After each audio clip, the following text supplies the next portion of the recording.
مرحبا يا حبيب، أهلا وسهلا. أنا هذا من الممثل من إندونيسيا.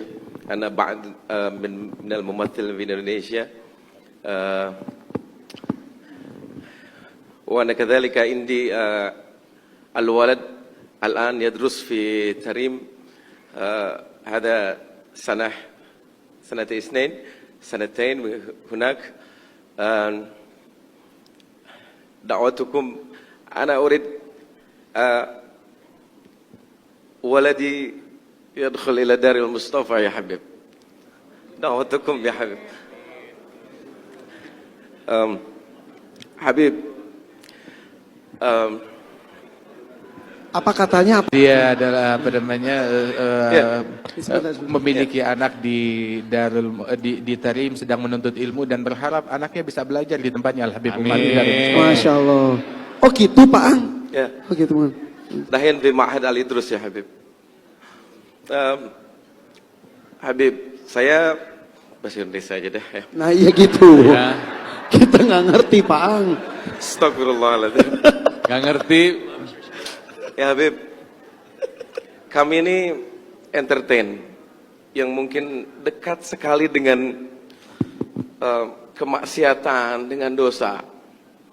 Mungkin sebagian kami juga banyak yang berangkat umrah, banyak yang bisa berangkat haji. Setelah umrah kami merasa seperti malaikat. Tapi 1 minggu, 2 minggu, sebulan, 3 bulan setelah itu rasanya malaikat itu hilang sama sekali ya Habib. Terus bagaimana kami untuk memanage iman kami supaya iman kami ini kalaupun berkurang jangan berkurang banget gitu ya Habib. Bagaimana cara memanage? Karena satu sisi dengan datangnya Habib datang ke sini, ini wallahu rabbul Ka'bah ya Habib, ini menambah kecintaan kami sama Rasulullah kepada Habib. Ini menambah kecintaan kami sama Rasulullah. Berikan kami amalan atau cara bagaimana kami memanage iman kami ya Habib. Oke. Syukran ya Habib. Terima kasih Pak. Assalamualaikum. Salam. Oh iya Habib. Satu ada permintaan lagi. Kalau boleh Habib jangan setahun sekali datang ke sini. Tapi kalau boleh Habib datang setiap hari ke kami ya Habib. Nahnu nuhibbukum ya Habib. Nahnu nuhibbukum ya Habib. Allahumma salli. Allahumma qalbi mustaqil tarim. Salak bijahil Habib. Salak bijahil Habib. Ziarah tarim. Ya tarim mu'alaha. Ya tarim mu'alaha. Ya tarim mu'alaha. Assalamualaikum warahmatullahi wabarakatuh. Waalaikumsalam warahmatullahi Habib wabarakatuh. Jindan, punten diberitahu Habib Umar bahwa beliau ini adalah salah satu vokalis, salah satu band besar di Indonesia, nama bandnya Wali. Wali, Habib.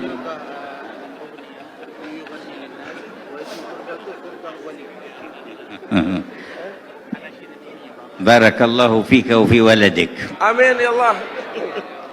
Semoga Allah memberikan keberkahan kepada kalian. Masya Allah.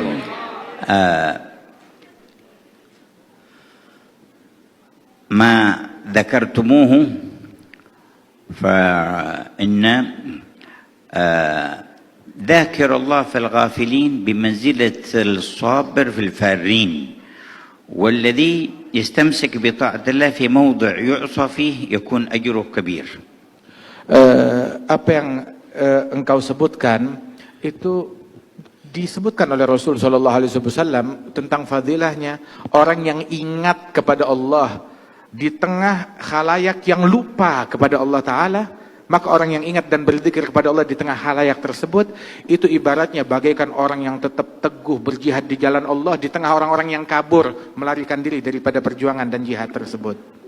Dan pahalanya besar sekali orang itu. لا تجر المعصية ولا تجر نفسك على المشاركة فيها وتمنى للعاصي أن يكون من التائبين والمهتدين. Kita jangan pernah menyetujui suatu kemaksiatan dan jangan pernah ridha akan suatu kemaksiatan pada diri kita ataupun pada orang lain. Akan tetapi juga sebisa mungkin kita membimbing orang lain, merangkul orang lain untuk lebih dekat kepada Allah Subhanahu wa taala dan menempuh jalan hidayat dan tertarik kepada kebaikan. ومهما رجوت أن ينتفع بك أحد أو تكف بعض الشر أو تقرب أحدا إلى الخير فانوي هذه النية لتحصل لك الدعوة إلى الله.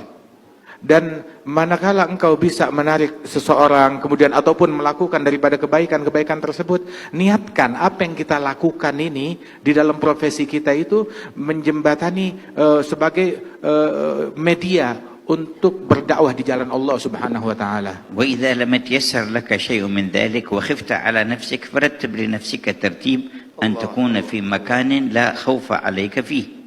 Apabila kita dalam posisi kita bisa melakukan itu, keberadaan kita di tengah-tengah mereka bisa menjadi dakwah, mengajak orang untuk menjadi lebih baik, maka alhamdulillah. Tapi kalau tidak bisa, malah kita terbawa menjadi insan yang lebih buruk, maka hendaknya kita menghindari daripada situasi-situasi yang demikian. أما التوبة إلى الله فلا تبخل بها عن نفسك ولا تتقاعس عنها ولا تتكاسل، فإنه ما مراد عدوك منك في إيقاعك في المعصية إلا بعدك عن الله تبارك وتعالى، وما مراد الله من فتح باب التوبة إلا خذ العدو وتقريبك إليه. فكما أنك عدت إلى الذنب فعد إلى التوبة ولا تكسل عن ذلك واستمر، فإذا علم الله فيك الصدق جاء وقت يحول بينك فيه وبين المعاصي ويوفقك للثبات. Adapun untuk bertaubat dan kembali kepada Allah Subhanahu wa taala, maka jangan pernah berhenti ataupun menjadi malas-malesan untuk taubat dan selalu kembali kepada Allah Subhanahu wa taala, sebanyak apapun dosa kita dan kesalahan kita, dan sesering apapun kita balik lagi kepada kemaksiatan. Sebab syaitan itu dia punya misi untuk selalu menjebloskan seseorang dalam kemaksiatan. Dan setan ini musuhnya Allah Ta'ala. Dan Allah Ta'ala bukakan pintu taubat seluas-luasnya untuk menggagalkan upaya syaitan.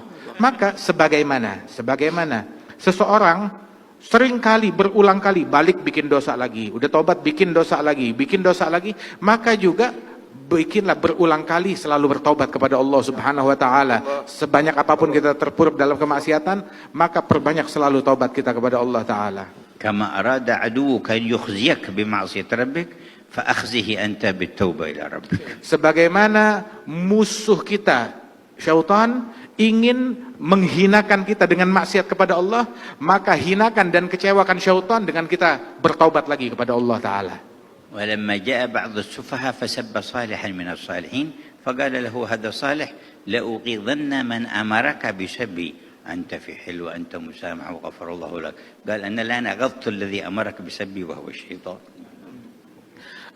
Ketika seseorang mencaci maki seorang soleh dengan cacian yang sangat provokatif, maka orang yang soleh tersebut yang dicaci maki, dia berkata kepada si pencaci itu, sungguh saya akan membuat kesal dalang yang memprovokasi engkau untuk mencaci saya. Dengan apa membuat kesalnya? Yang dalang yang membuat engkau kesal, yang membuat engkau mencaci saya adalah syaitan, dan saya akan mengecewakan dia dengan saya memaafkan engkau, dan saya bersihkan hati saya terhadap engkau, tetap saya cinta kepada kamu, sehingga syaitan kecewa dan gagal upayanya. ويعينك على تطهير قلبك وعلى سرعة النور إليك أن تقرأ اسم الجلالة اسم ربك الله الله الله بمد اللام وسكون الهاء 66 مرة كل ليلة. Dan sungguh di antara hal yang membantu kita untuk istiqamah, membersihkan hati kita dari keinginan kepada selain Allah Ta'ala dan kecenderungan untuk menyimpang dari jalan Allah Ta'ala, itu yang bisa membantu kita itu adalah dengan kita banyak berzikir Allah, Allah, Allah. Itu yang mengikis segala kecenderungan kepada selain Allah dari hati kita. Kalau perlu kita ulang-ulang sebanyak 66 kali. وتقرأ 7 مرات من سورة الناس في الصباح وفي المساء. Dan memperbanyak membaca surat An-Nas. Kita baca surat An-Nas marah wahid, Habib. 7 مرات. Membaca surat An-Nas sebanyak 7 kali di pagi hari dan 7 kali di sore hari, membaca surat An-Nas. وبعد كل صلاة آية الكرسي مرة واحدة. Dan yang membantu istiqamah kita pun juga mensucikan hati, setiap habis sholat 5 waktu baca ayat kursi 1 kali.